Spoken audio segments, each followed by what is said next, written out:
Why? Because as we get and talk about media literacy, I wanted to show you really how much the media affects us, and even visuals and verbal and non-verbal communication. We're gonna discuss many things, but first, allow me first to welcome with us Miss Orla from the EU delegation, and of course EU Neighbors South, and Miriam, the one that هيك متعبة كتير معنا, و everybody else. So as I mentioned before, please grab a drink with you for the ones that weren't here, because because we really want to discuss a couple of things. First, as you all, before entering this meeting, you saw that someone who has a background in journalism or is a journalist that's giving out this meeting. This word journalist is really a big word, that in today's life, we all hear that everybody is a journalist right now because of our social media accounts, because of Twitter, X, threads. We think that each and every one of us is a journalist, which is something very bad. So that being an interactive session, if some of you or all of you preferably can unmute themselves, because I'm going to ask a couple of questions.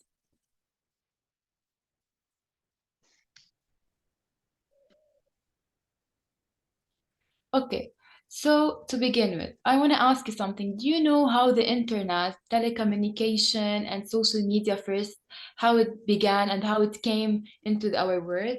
Does any of you know about how social media and internet came and how was it planned? Kind of know like a little bit of the back. By the way, I'm Hind Bandak. I'm from Palestine.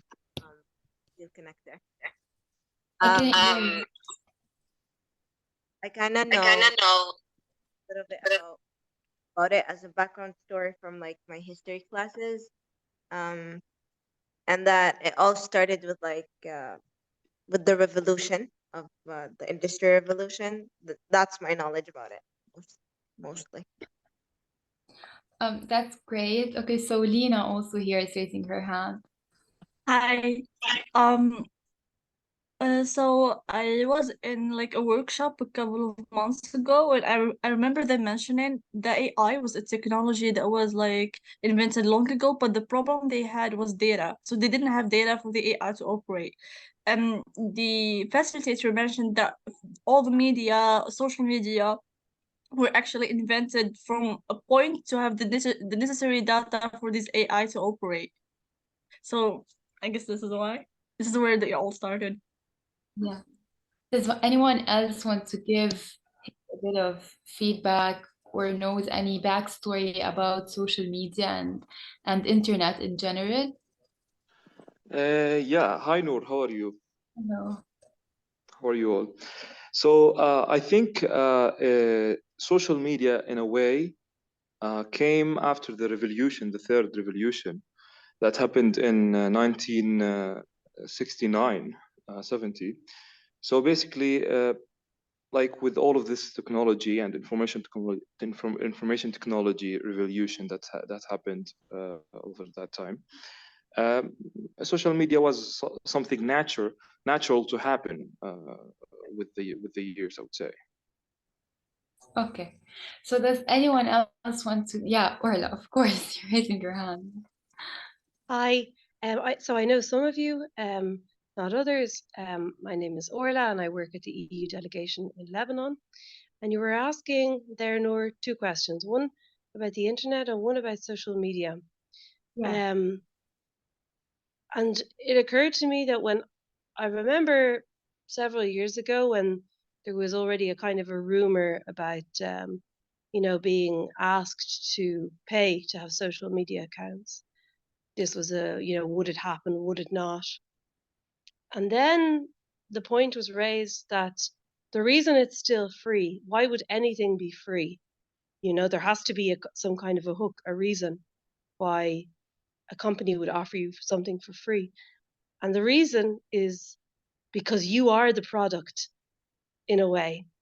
Your views, your likes, that's all traced. And in a sense, who you are and what you like and what can be marketed towards you, that's where the value lies. So that's just the first, and also whatever national laws exist around this are very difficult to enforce because the internet isn't tied to a place. Yes, that was actually what I wanted to discuss through all of this. Why would it be free and how it came into life? Do you know that the internet was a military document? It all started as a military document. Imagine this internet that is now accessible to everyone was a document in the military that they created and launched into this world. Are we as people, can we as people go and grab a gun and shoot others? No, we can't. But why can we grab, and that's a military document, that's something that we can't go and take. We know nothing about Area 51, let's say. Why? Because it's something related to the military. And now why we can access the internet? And it's also related to all of the military and so on, because we are, guys, the product. And I actually ask you all, after we finish this, to spare some time and watch a movie or a documentary on Netflix called The Social Dilemma, talking all about this. Just a little backstory. When we were like 20 or 30 or 40 years ago, humans were naturally exposed to 4 to 5 communities maximum. We'd like the university if he or she is a student, his family, his village or city, and then if he like goes to church or a hobby, and that would make up to 4 or 5 communities. Today, if you go through any of your following lists, how many communities are you accessible to? Many communities. We are accessible to hundreds and thousands of communities, and in a way that is very overwhelming for us to know what's true and what's not true. So that's why actually, speaking about non-verbal communication, we are mostly here all Arabs. And how many of you have TikTok? Just raise your hand. Virtually, or if you have your camera on, just raise your hand. Oh, so Dina doesn't have TikTok. The rest. Okay, so the ones that have TikTok. Do you know about Fatima Jafar? She's one of the biggest creators in the Middle East. She's a Lebanese content creator on TikTok. So Fatima is very well known for her content about makeup and horseback riding and so on. However, with what's happening in Palestine, Fatima decided to like a post, and without intention, she liked it by mistake while she's scrolling on TikTok. It was a post against Saudi Arabia. And this like is actually non-verbal communication that Miss Orla talked about. This like made a campaign against Fatima called Fatima Out. Even Ahlam, one of the biggest singers and performers in the Middle East, went ahead and tweeted about Fatima and actually bullied her and told her, go make me taboule. So this like that we take very lightly and these reactions that we take very lightly are actually non-verbal communication that we go through all day long. Imagine me now taking my shoes off and just putting it in front of your faces. That's non-verbal communication. I'm not communicating, but I'm telling you, like, look at my shoe. And that would be very, very disrespecting. But we can take ourselves and like put emojis of people like throwing up and so on posts, and that's a form of non-verbal communication that we go through every single day. So another example, I'm just gonna give another example of how social media could be a double-ended sword. Are any of the EUG connectors here from Jordan with us? Yeah, I'm from Jordan. Hello.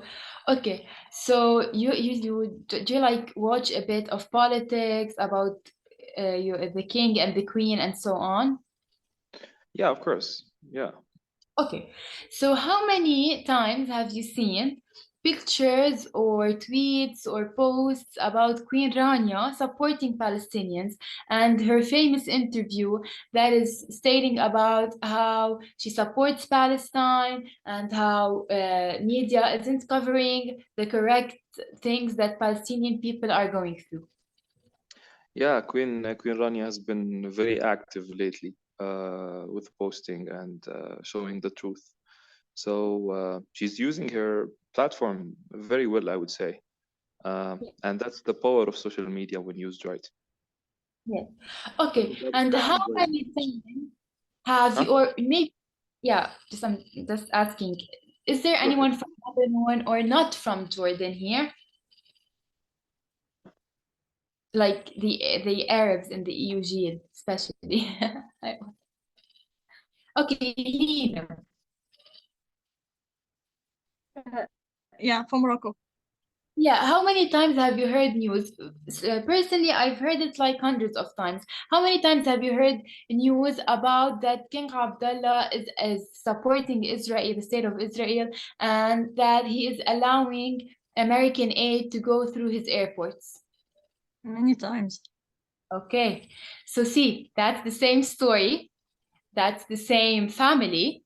And we can see here that, of course, they have a single decision. Okay, so that's me. I'm Lebanese. I'm hearing someone from Morocco, also an Arab like me, and someone from Jordan. One is telling me that actually the royal family through Queen Rania is supporting Palestinians, and others are hearing that actually King Abdullah is helping the Israeli state to actually have mass destruction weapons come through its airport to kill Palestinian children. So I'm here lost, but I'm a journalist. I don't go around hearing the news and just reposting it. What do? I go to the source. Who's the source here? Jordan. When I talk about the country, where do I go? I go to the national TV and the national newspaper that is most likely gonna cover the official statement of the king. And if I go there, what I'm gonna read is that King Abdullah asked his ambassador of Jordan to go back to Jordan and let the ambassador of Israel go back to Israel. That means he cut diplomatic relations with the state of Israel. So, Lina, if you've been hearing these news, they are actually fake, and we debunked them right now because as I supporting humongously the Palestinian cause, and actually they have cut diplomatic ties with Israel. So that's just a simple example of how fake news can spread. And now we're gonna ask you something else. How many of you EUG connectors have been hearing that you are with the EU, you are against Palestine? How many of you? And that the EU is against the Palestinian cause? Okay, hint. Yes, tell me. Pretty bad, actually. I've been exposed to a lot of fake news for like Yeah. the past month. Just keeping on hearing different incidents, different things, and just living in the realm of it all. It just causes so much stress. And when I heard about the statement and all, I was like, is that true or no? But I decided to actually stick to knowing the truth and to like to actually just know the like the what was the statement and all. Like I'm not a person who just listens to anything or to expose myself to any type of news. Like I do search for reality and for the truth and for and whether something comes from an accurate source or from not an accurate source. Yeah. So basically, what I want to discuss is when I see news about that, and I'm an EUG connector, what should I do? Specifically, when it comes to an organization that you are affiliated with, what do? I go and research. I'm a human. What makes me better than a robot is that I have critical thinking. I go ahead and research what is the EU, what the EU has. Does the EU give a black or white answer? No, it actually doesn't. I actually go and research how many projects have the EU aided Palestine in? Do you know that EU is the biggest donor to Palestine? Most of the hospitals and most of the, I'm just giving the example here, and most of the schools that are being bombed right now, actually they are funded by the EU. Palestine is occupied and the state doesn't have money to build these. One of the biggest donors are EU, and even if some of the projects are implemented by the UN, the EU is actually a donor to the UN as well. So I use my critical thinking to go and search and see what this organization that they are saying that is aiding someone or going against someone, what it stands in this country and how much contribution have it done in this country. We even have EU shield connectors there. Some of EU shield connectors are there in Palestine, and we actually had a meeting with them. Other than that, do you know how you can also debunk and know who is saying the truth? We can see many videos circulating about people in the European Parliament that are actually advocating for the cause. Does that mean the EU is with Palestine? No. And does that mean is EU, when we see the head of EU going against Palestine and with Israel, does this mean the EU is with Israel? And actually, no. My critical thinking has to tell me, oh, hi, Hind. So you're from Palestine. How is it with you? In my area where I live, it's mostly safe. It's Thank God. kind of very far away from all of the incidents that happen. But as like a Palestinian, it does hurt my heart seeing all of this happening in my homeland. And we just Exactly. pray for like things to calm down and for peace to prevail. Yeah, we really do want a ceasefire, actually, and we are all hurting inside from all that is happening there, too, especially that children are being killed. So, getting back to my topic, critical thinking really should be our main skill when dealing with social media. You really have to see and go research about any organization or person that they are talking about, because you really want to know how this organization work. We should know that the EU and these matters, they don't have a black or white answer. So that would hugely aid us. And especially when things come to pictures. Let's stay in the realm of Palestine. You all know Bella Hadid and how much she supports Palestine. And from far before everything that is happening right now, they animated a video for her on AI of her saying that she's with Israel and she's sorry and she condemns Hamas and everything. Do you know that this video made a lot of people believe that really this model is with Israel and against Palestine, and she had a lot of backlash because of this. She even lost followers because of this. Imagine, that's how much people can make fake news work. And then you're gonna tell me, how can we know if a video or photo is AI animated? How?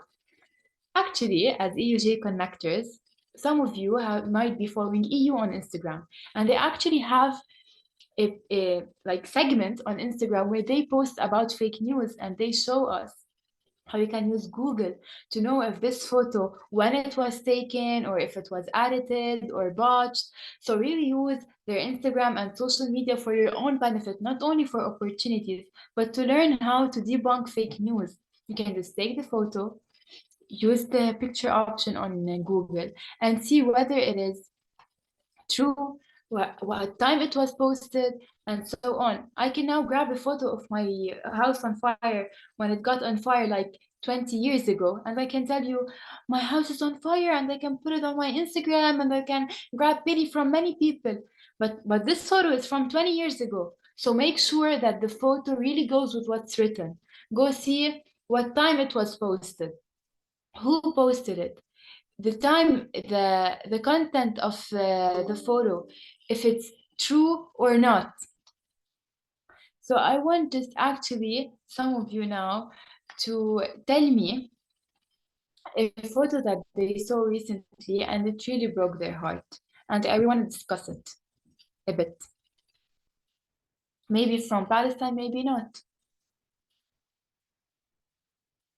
If I tell you now to ask you to talk about a devastating event, what would you say? Just like state any devastating event that is happening recently.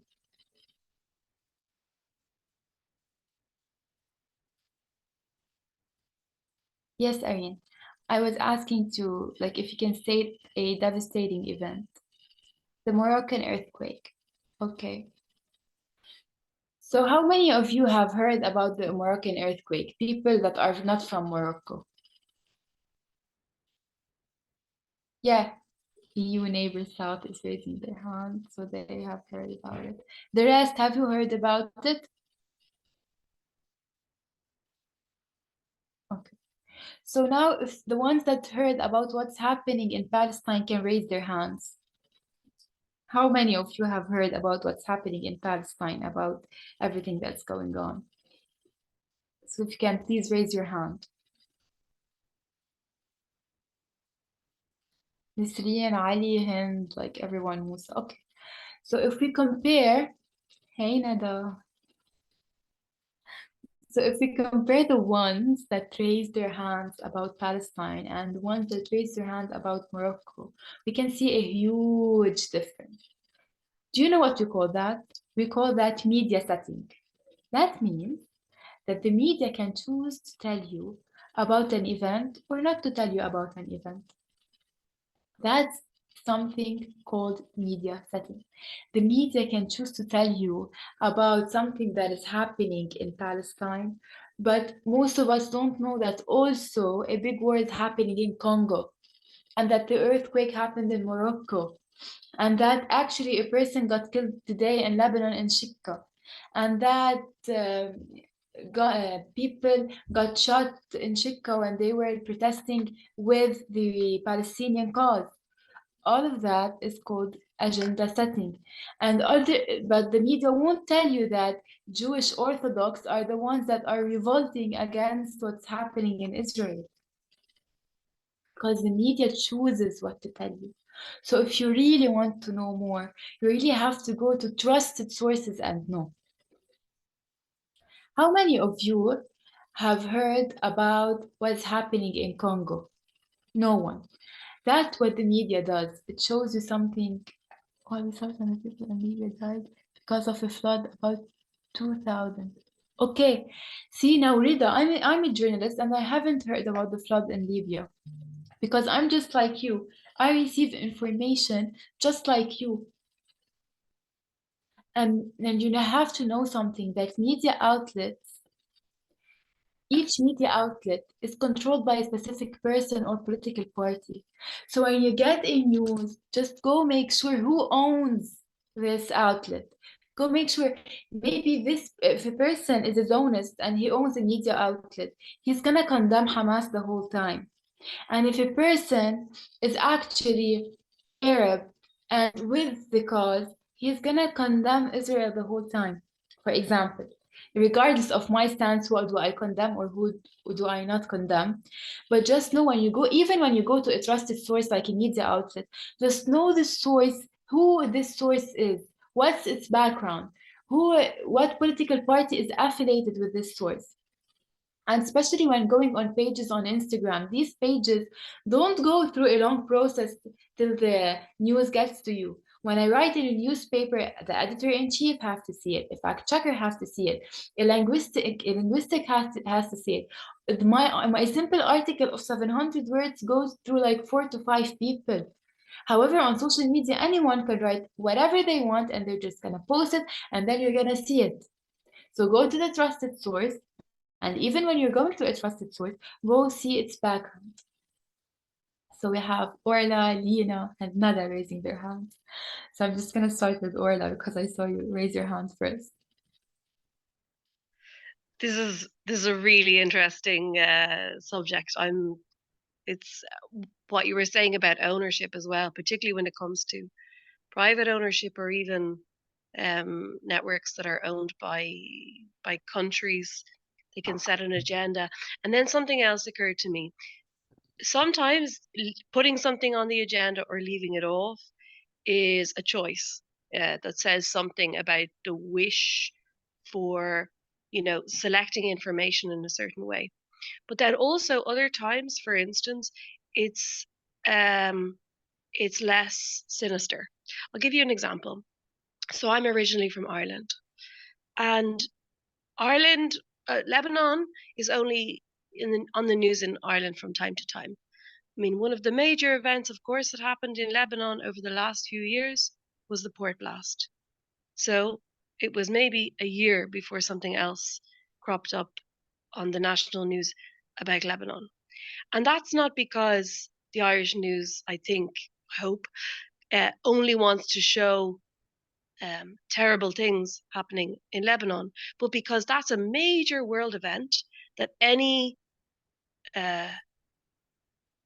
news network that has an international reach should report, because it was massive. And then and also bad news always makes bigger news than good news. But then as you go through the year, I'll hear nothing basically about Lebanon on Irish news.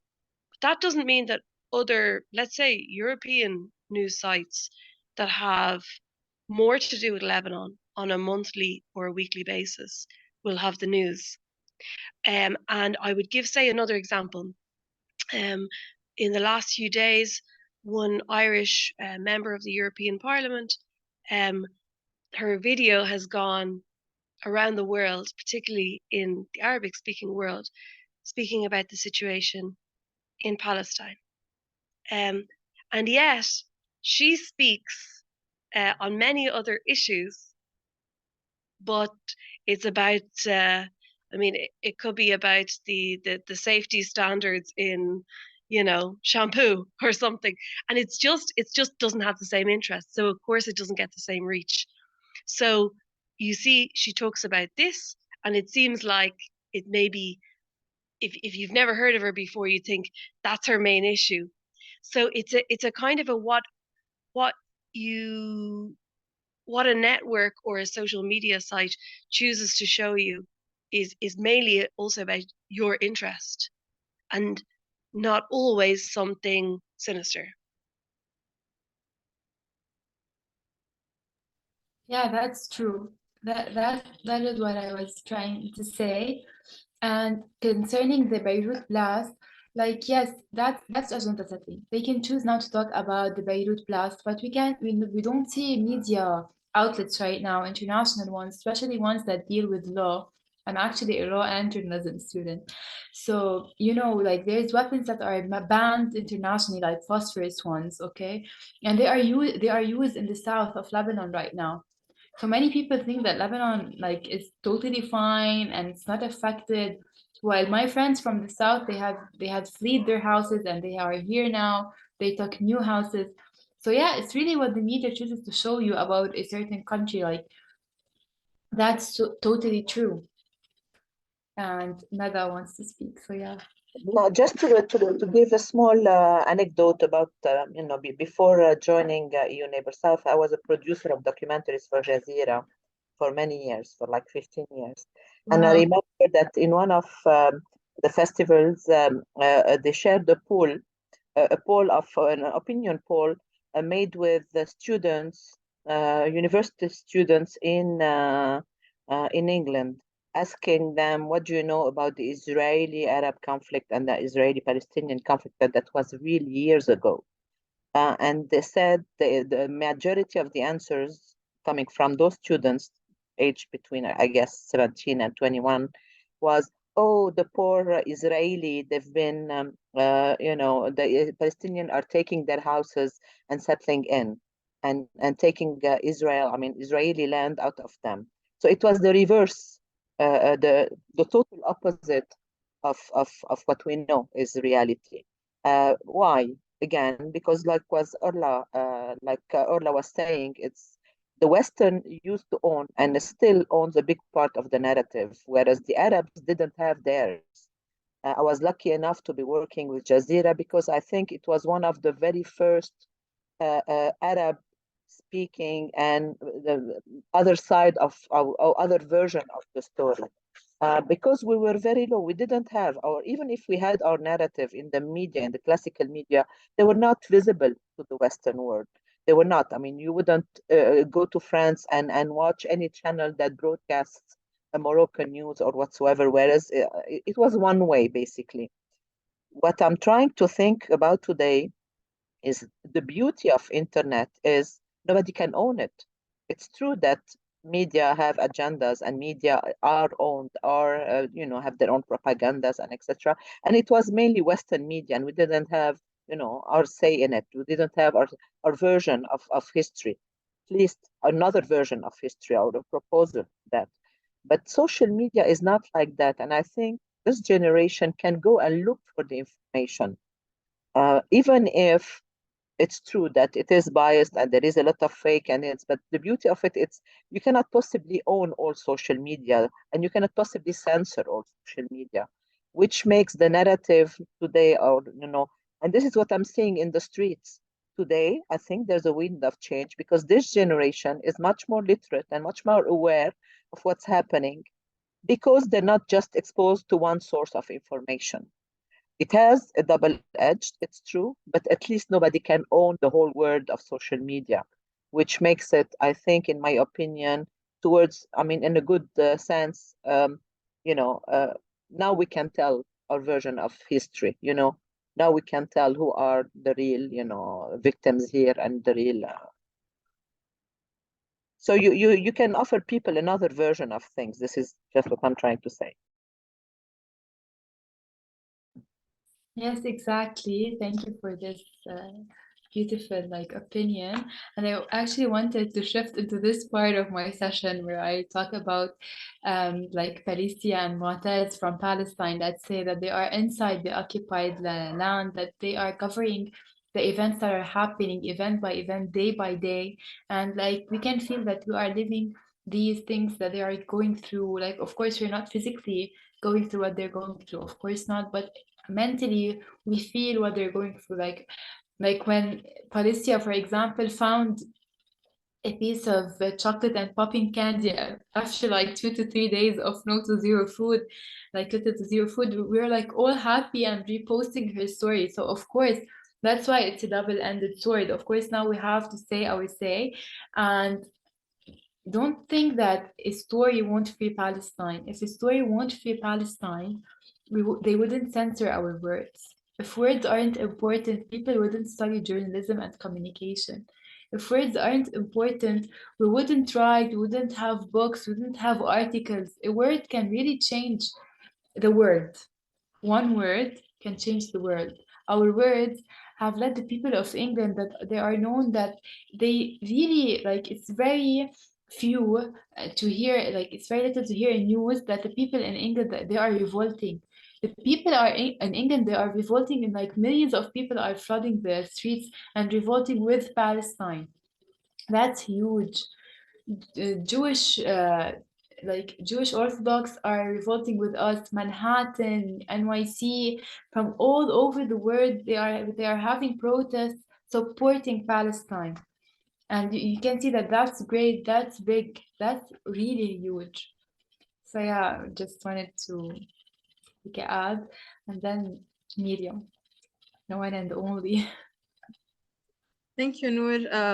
First, I want to say how interesting the conversation is so far.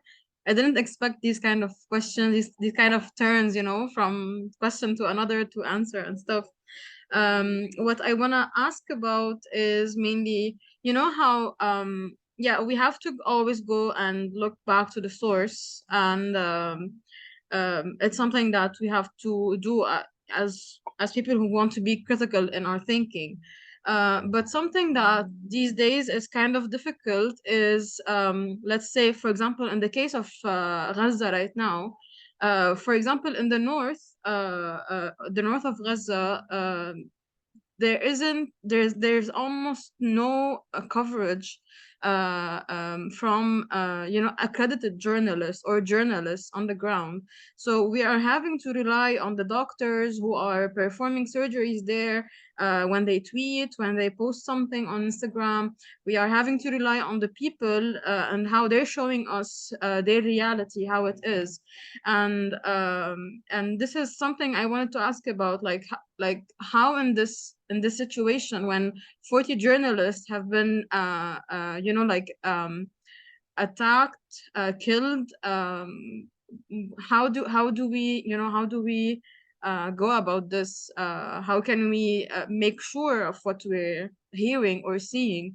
Especially that even sometimes, you know, yeah, I mean, the people, they know what's happening with them, but the way of writing sometimes doesn't really convey the exact idea as journalists do.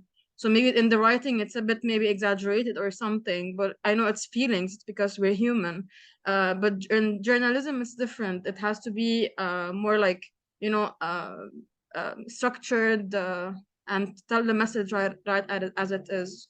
So what can you suggest in these situations, for example? Yeah, so you mentioned something that's very beautiful. Journalists should never take a side.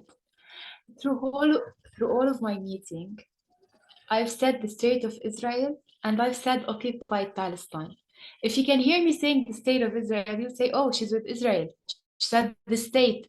She actually thinks it's a state. And then if I say occupied Palestine, you can say, oh, she's with Palestine. She says about Palestine that it's occupied. That makes me, if another journalist is hearing me, she's gonna know that I'm a journalist. You should not know my own stance. That's what really makes a great journalist. I should not amplify my opinion. I've talked about the negatives and positives of every single question I've asked, because that's what's powerful about journalists. So moving on to what the coverage and so on. Actually, I'm certified in international humanitarian law from the Lebanese army. They had like a 1 week intensive workshop where we would go like to their teaching institutes and learn with them about that. So in the international humanitarian law clearly states that you cannot bomb hospitals, you cannot bomb journalists, the soldiers, they have like a duty to protect us as journalists. They have to protect us. And actually the Lebanese army, when there were a revolution in Lebanon, when they used to like throw bombs that make people have itchy eyes and so on, the army would send soldiers to go and grab journalists from the crowd and take them to a safe place, then they throw the bomb, because that's how it should work. They have a duty to protect us, and it's condemned to do so. But I'm gonna just say something a bit in Arabic. So it's just one word. So basically, when a state wants to bomb something or want to shoot someone, okay, it should think in a military way. It should think in 4 things. One of them is a ratio. This ratio, that how many like enemies they can kill, okay, in balance with humans that aren't actually related to the enemy.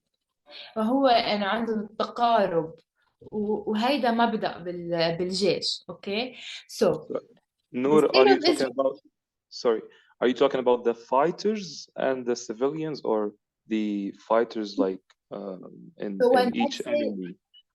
yeah, so let's say Israel right now, Right. when they want to bomb a hospital, okay? Yeah. What if the hospital that like they are saying, it has Hamas inside of it? Yeah. That it is with Hamas, okay? According to the international law, the Hamas should not go inside of a hospital. They are not allowed to hide inside hospitals, church, mosques, anything related to that, schools, so on. Okay? Right. But what military thinks, let's say there are 100 civilians in this hospital and 500 people of Hamas. If I bomb this hospital, I'm gonna kill 100 civilians, but I'm gonna kill 500 of my enemy. They're gonna choose to bomb the hospital. In this case, I'm not saying it's my opinion, but in another opinion, let's say, We can say that no, Hamas isn't inside of this hospital. This hospital is filled with people on deathbeds. Okay, and the state of Israel decided to bomb these innocent Palestinian lives and kill them. So what I'm saying is true that you are saying that the international humanitarian law actually points fingers against, like, as the Palestinian perspective, that you cannot bomb hospitals, you cannot bomb schools, you cannot bomb mosques. But on the other hand, you have the Israelis that they are saying you cannot hide inside of hospitals, you cannot hide inside of mosques. So that really, like, we as people, we can't just take the decision. Maybe it's true that if the ratio is really 500 people of Hamas that they consider as enemy to the ratio of 100 civilians, that's why they decided to bomb, that means they have the right. But if the story is that there were no Hamas inside of it and it was all babies, then the ones to condemn are Israel. You get it now? And I'm not saying that's my choice. You can go to my social media and then you can know Anna, if I'm against or with or anything like that. It's not my opinion, but it's how the law works. And considering that's the law. Yeah, that's the law. The law might condemn this or that. It's based on the facts that each party has to go and submit into the international court, and then we can know more about it. Yeah.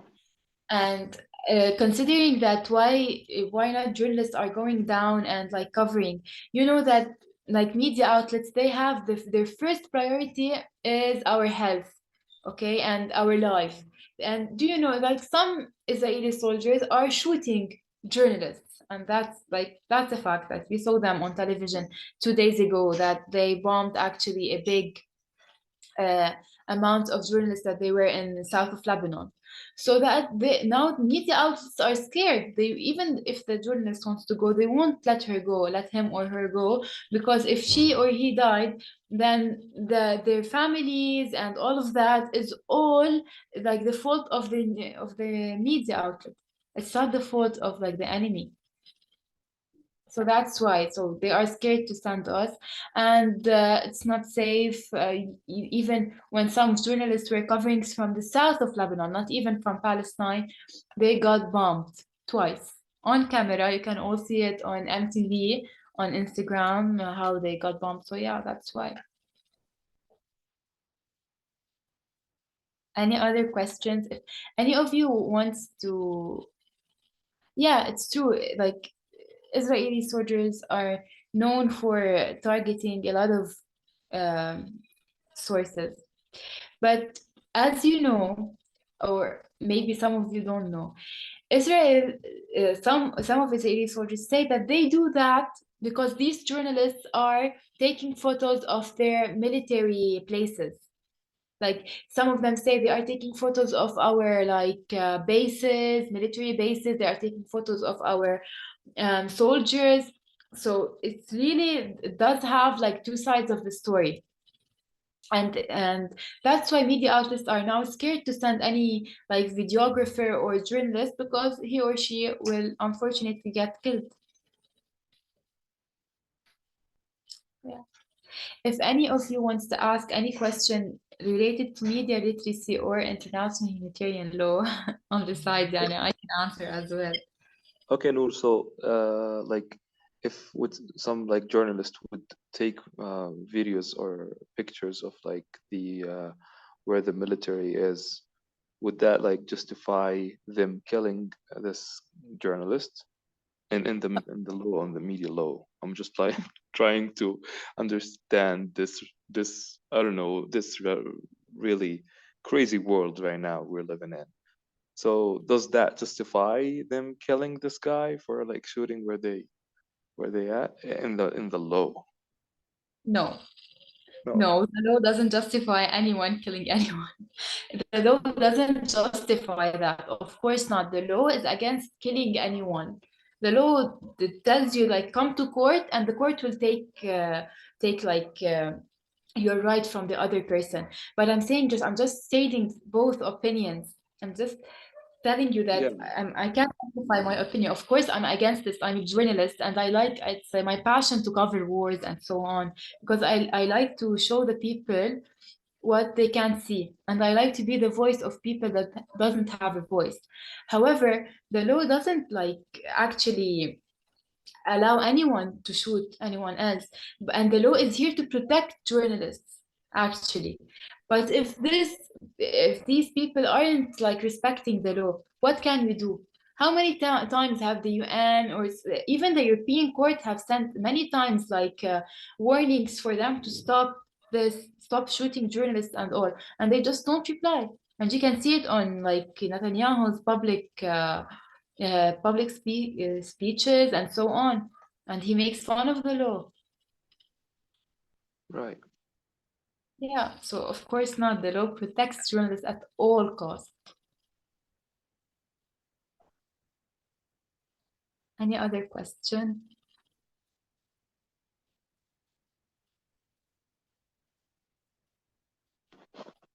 Yeah. You just gave you briefly alluded to it, but there's another, I think, interesting example which you could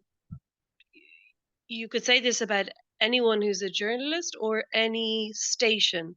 So what it is they choose to call events or how they define people. I find this very interesting.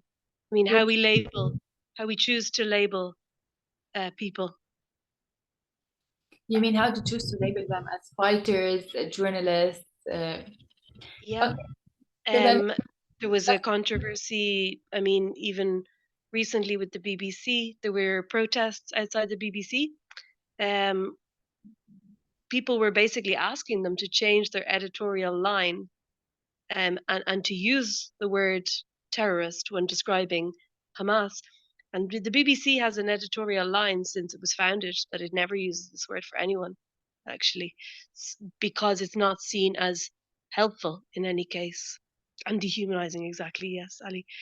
So even against people who, I mean, it's the British taxpayer who pays for the BBC. I mean, they pay a license fee, but even against attacks that were aimed at the British public, they would never use this word. And you see a debate starting which hasn't been there for a long time.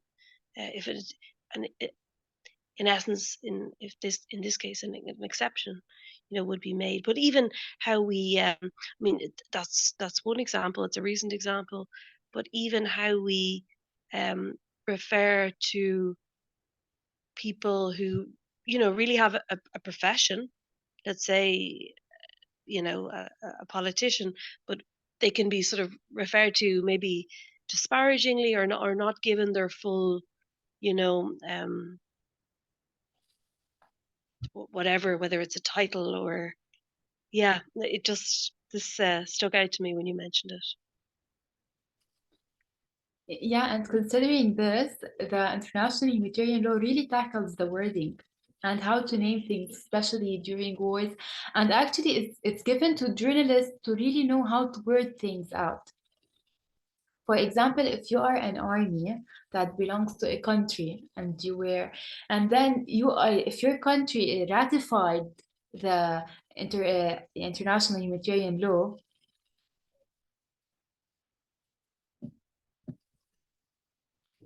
حدا بالchat عم بيقول شيء but I want to see it. Where? I can't see it. أنا عندي على اللابتوب. Yeah, if you want, you can continue answering it, and I can read it for you. Hey, please, We just can stay on the same. Yeah. قبل ما أنا please. You want me to read it now? Yes, please, before I answer. Okay. From an international law point of view, the Geneva Convention, only combatants could be attacked, and even combatants, combattants, sorry, I don't know how to pronounce it. If they were wounded or out of the battle ground, they shouldn't be attacked.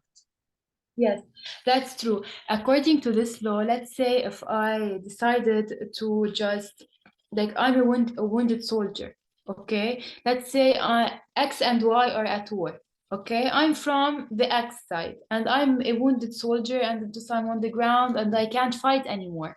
And then the Y soldiers, and if they ratified the international humanitarian law as a state, they came and saw me as wounded. They don't have the right to kill me. They should treat me as their soldiers. They should like fix my wounds and everything and place me in the hospital. And actually, when the Lebanese army was fighting in Arsal, in Fajr al-Jurud, against ISIS, and then some of ISIS, that the ones from ISIS that got wounded, they actually took them to the hospital, المستشفى العسكري of the Lebanese army, and they just actually gave them proper treatment, medical treatment, and so on. Even their wives, children, like let's say I'm a soldier, my wife and children are with me inside the house and I'm shooting at you. My wife and children should be protected. And actually the Lebanese army was highly, it was highly, and they were rewarded about how much they respected the international humanitarian law in the recent clash that they had in Arsal. So yeah, that's true what the message stated. And considering wording, even the international humanitarian law, like if you are let's say a militia, or if you are like terrorists that are fighting, and you go to the public and say we want to respect the international humanitarian law, they're gonna send you a group of trainers from the Red Cross, International Red Cross, ICRC. They send group and they let them to actually educate you about the law, and then you should abide by it. And that happened in Syria actually, when a group like they were considered as terrorists, as like entre guillemets يعني, and they went to the media and said like we want to abide by this law, and they sent trainers and they trained them on the law. And actually يعني, even if you are just, you're not army, like the army is only for like a country. If you are just a person that is wearing a clothes that refer to you as you are armed or an army, and then you have like a fighter name, okay, you just don't have, you're not considered as something official. So yeah, they do really respect the wording, and like I can go more into the international humanitarian law, but maybe some of you don't like to go into it. And if you want, I can send you a presentation, because I prepared many presentation on this matter, because as I previously mentioned, I'm like certified in it. Yes, Miriam. Sorry, I keep jumping with questions, but I also same subject. A lot of people right now are calling what's happening a genocide, and even political analysts are calling it a genocide. So, what do the laws say about this? Is it considered a genocide right now?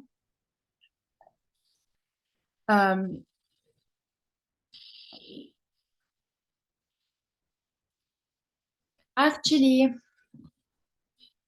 like the EU doesn't have a black or white answer on this, I can't give you a black or white answer, because everyone can like analyze the situation from their point of view. Some people are calling it a genocide. Some people are calling it ethnic cleansing. Okay, other people are calling it a war. Some people are calling it a Palestinian Israeli conflict. Some people are calling it like it's an attack. So the wording here changes from the perspective of each and every person, we can say. Yeah, if I want to give you my own wording to it, then you would all know my stance and I wouldn't be credible. So I want to stay credible and say that each person is going to give his or her wording to the situation based on what they can see. Some people can say like more than 80 bloodlines have been killed. Complete bloodline has been vanished. So they consider this as ethnic cleansing. Some people think that elderly kids and everything and all these people are being killed, hospitals are being bombed, they consider it as a genocide. So, and if you consider that Hamas are the ones who who started, then you consider this as a conflict between Israel and Palestine based on an attack from Hamas. So each one can give his wording based on his or her perspective. Yeah, I think also the laws that they're referring to, because even the response is disproportionate, which is also one of the Geneva Convention laws, the disproportionality.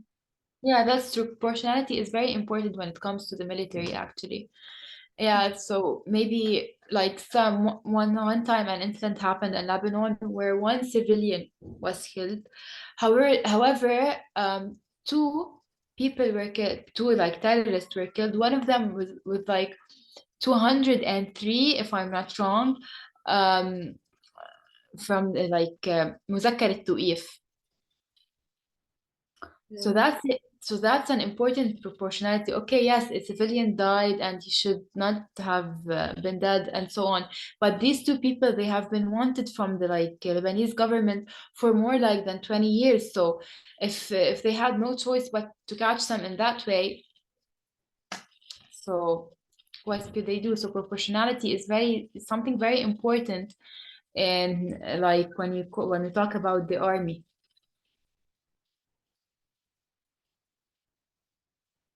Noor. Hi, Noor. Thank you so much.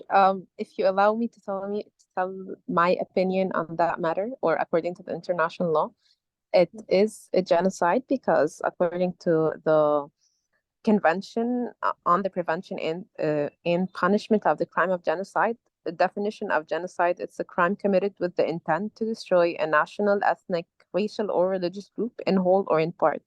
So the intent is there definitely with the ongoing bombardment of the Palestinian people as well as their starvation and cutting them off of electricity and water, and as because and part of the Palestinian people are getting cleansed. So that's why I believe according to the international law measures definitely qualifies as a genocide. Yeah, that was the point that I wanted to clarify. Yeah, actually, I like the part of the international material that you just stated. I stated as my story, and actually, myself, I'm just gonna move a bit from credibility. I consider this as a genocide. Yes, it is a genocide. And when I stated my opinion on my Instagram, if any of you follow me there, I actually like backed up my information with that specific part. But what I'm saying is from a journalist and like media literacy point of view, some people like think of Hamas started by killing civilians while they were partying and enjoying a specific holiday that Jews actually celebrate. So that's what just I was trying to say, that's the media how it can play on you. The media can like just show you how they were partying and having fun and celebrating a religious celebration, and then they were killed. So yeah, I was just like giving you a glimpse of the media. Thank you, Noor. So does anyone want to add or ask anything? Any question considering the media, social media?